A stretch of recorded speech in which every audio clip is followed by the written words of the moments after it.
اب اے خداوند، میں تیری منت کرتا ہوں کہ میری جان لے لے، کیونکہ میرے اس جینے سے مر جانا بہتر ہے۔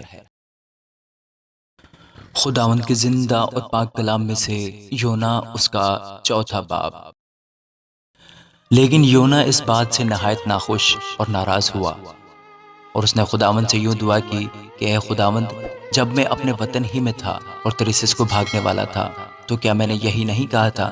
میں جانتا تھا کہ تو رحیم و کریم خدا ہے، جو قہر کرنے میں دھیما اور شفقت میں غنی ہے، اور عذاب نازل کرنے سے باز رہتا ہے۔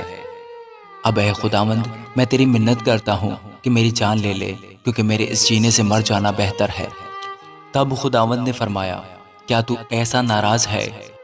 اور یونا شہر سے باہر مشرق کی طرف جا بیٹھا، اور وہاں اپنے لیے ایک چھپر بنا کر اس کے سائے میں بیٹھ رہا کہ دیکھے شہر کا کیا حال ہوتا ہے۔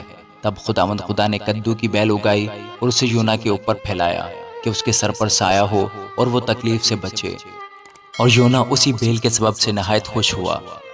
لیکن دوسرے دن صبح کے وقت خدا نے ایک کیڑا بھیجا جس نے اس بیل کو کاٹ ڈالا اور وہ سوکھ گئی۔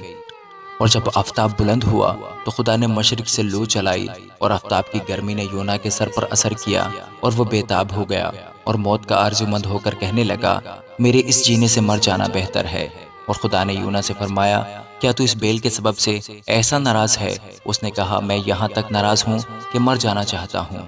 تب خداوند نے فرمایا، تجھے اس بیل کا اتنا خیال ہے جس کے لیے تو نے نہ کچھ محنت کی اور نہ اسے اگایا، جو ایک ہی رات میں اگی اور ایک ہی رات میں سوکھ گئی، اور کیا مجھے لازم نہ تھا کہ میں اتنے بڑے شہر نینوا کا خیال کروں، جس میں 1,20,000 سے زیادہ ایسے ہیں جو اپنے دہنے اور بائیں ہاتھ میں امتیاز نہیں کر سکتے، اور بے شمار مویشی ہیں۔